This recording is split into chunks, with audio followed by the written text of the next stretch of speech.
नमस्कार दोस्तों, मैं निखिल पोरवाल आपको अपने चैनल निक एजुकेशन में आपका स्वागत करता हूं। हम लोग सुपर टेट के मैथ के विषय के बारे में पढ़ेंगे। सुपर टेट में आप लोग का जो मैथ होता है वो 20 नंबर का आता है। आज हम लोग देखेंगे कि सुपर टेट में जो मैथ में कौन कौन से चैप्टर आते हैं और किन चैप्टर से कितने अंकों के क्वेश्चन बनते हैं। ठीक है, उसके बाद हम लोग हर चैप्टर को क्रमबद्ध तरीके से पढ़ेंगे और आप लोग हर एक वीडियो को प्राप्त कर सकेंगे निःशुल्क में। ठीक है, देखिए सबसे पहले सुपर टेट में आप लोगों का जो मैथ है, गणित विषय है, वो आपका 20 अंकों का आएगा। कितने अंकों का होगा? 20 अंकों का होगा, जिसमें एक चैप्टर होगा आपका संख्या पद्धति, इंग्लिश में बोलते हैं नंबर सिस्टम। संख्या पद्धति, संख्या पद्धति में आप लोग पढ़ेंगे पहला चैप्टर गुणन खंड, दूसरा चैप्टर पढ़ेंगे आप लोग इकाई का अंक ज्ञात करना, इकाई का अंक ज्ञात करना, तीसरा चैप्टर पढ़ेंगे शेषफल प्रमेय के बारे में, शेषफल प्रमेय के बारे में, समीकरण 5। अगला आपका आता है स्थानीय मान, जातीय मान, और नेक्स्ट नंबर आता है आपका भाज्यता के नियम। ये संख्या पद्धति में आपके 7 चैप्टर हैं। इनसे आपका टोटल 3 से 4 क्वेश्चन बन जाता है। 3 से 4 क्वेश्चन, 20 क्वेश्चन में से 3 से 4 क्वेश्चन इन चैप्टर से संख्या पद्धति से आते हैं। सबसे बड़ा चैप्टर आपका कौन सा हो गया? संख्या पद्धति ही सबसे बड़ा चैप्टर होगा। ठीक है, इसके बाद आप लोग का दूसरा चैप्टर आएगा जिसका नाम होगा भिन्न। भिन्न से भी आपका एक क्वेश्चन आ जाता है। तीसरा चैप्टर होगा आप लोग का लासा मासा, एचसीएफ एलसीएम, इससे भी आपका एक क्वेश्चन बन जाता है। अगला चैप्टर होगा आपका घातांक एवं करड़ी, इससे क्वेश्चन बन भी सकता है, तो बनेगा तो एक क्वेश्चन बनेगा, कोई ज़्यादा चांस नहीं है। और अगला चैप्टर आपका आता है माध्य, माध्यिका बहुलक, बहुलक, इससे आपके 1 से 2 क्वेश्चन इससे बन जाते हैं, 1 से 2 क्वेश्चन इससे बन जाते हैं। अगला चैप्टर आपका आएगा, यहाँ दिख रहा है आपको? दिख रहा है? ठीक है, अगला चैप्टर बन जाएगा आपका प्रतिशत। प्रतिशत से आपका एक क्वेश्चन बन जाता है। तो देखिए 4 क्वेश्चन लगभग यहाँ पर, 3 से 4, 5, 6, 7 और 8, 9 प्रतिशत। और अगला चैप्टर आपका बन जाता है लाभ हानि, प्रॉफिट एंड लॉस, से लगभग एक क्वेश्चन आएगा।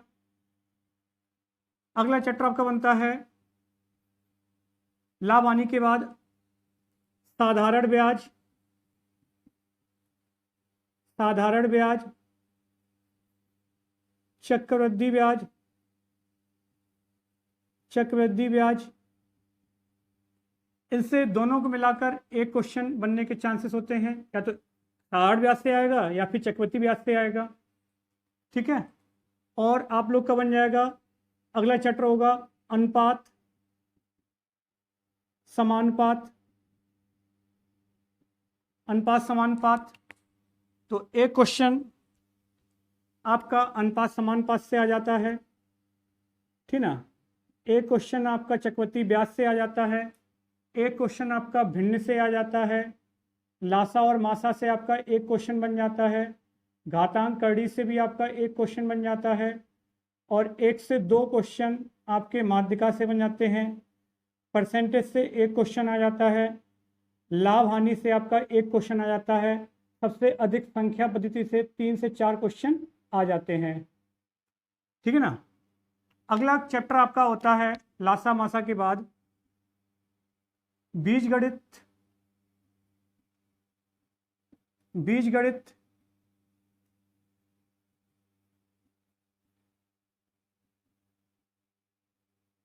बीजगणित से भी आपका जो क्वेश्चन बनते हैं, 2 क्वेश्चन लगभग बन जाते हैं बीजगणित से।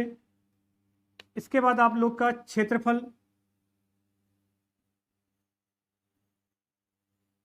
क्षेत्रफल में आपका आता है 2 डायमेंशन फिगर और 3 डायमेंशन फिगर, 2D और 3D, जिसमें आपका वृत्त होगा। 2D में क्या जाएगा, जिसमें 2 भुजाएं होंगी, जैसे कि वृत्त हो गया आप लोग का, ठीक ना, और क्या नाम है आपका आयत हो गया, वर्ग हो गया, ठीक है। ये सब किस में आ जाएगा, 2D में आ जाएगा। और 3D में आपका आ जाएगा गोला हो गया, शंकु हो गया, ये सब चीज़ें किस में आ जाएंगी, 3D में आ जाएंगी। तो 2D से लगभग आपके 2 क्वेश्चन आ जाते हैं, 2D से 2 क्वेश्चन, और 3D से आपका 1 क्वेश्चन बन जाता है, ठीक है। इसके अलावा आपका ज्योमेट्री से, ज्योमेट्री से आपका 2 क्वेश्चन आ जाते हैं, 2 से 3 क्वेश्चन तक चले जाते हैं ज्योमेट्री से। सबसे बड़ा अगर चैप्टर आप देखेंगे तो संख्या पद्धति और ज्योमेट्री है, जिससे सबसे अधिक क्वेश्चन आते हैं, ठीक है ना। संख्या पद्धति के बहुत सारे फैक्टर हैं, गुणनखंड है, इकाईकांक है, शेषफल प्रमेय है, समीकरण है, वर्गीकरण है, स्थानीय मान, जातीय मान है, विभाज्यता के नियम है, ये सब चीज़ें किस में आएंगी, संख्या पद्धति में आएंगी। इसके बाद भिन्न, लासा मासा, घातांक करड़ी, माध्य माध्यिका बहुलक, परसेंटेज, लाभ हानि, साधारण ब्याज, चक्रवृद्धि ब्याज, अनुपात समानुपात, बीजगणित, क्षेत्रफल और ज्योमेट्री से। इस प्रकार से टोटल किसी चैप्टर से आपके 2 या 3 क्वेश्चन, या किसी चैप्टर से आपका 1 क्वेश्चन, या किसी भी चैप्टर से एक भी क्वेश्चन नहीं आ सकता, ऐसा भी हो सकता है। जैसे कि आपका घातांक कड़ी से हो सकता है कि एक भी क्वेश्चन ना आए, ठीक है ना, लेकिन हो सकता है कि आपका घातांक कड़ी से 1 क्वेश्चन आ भी जाए।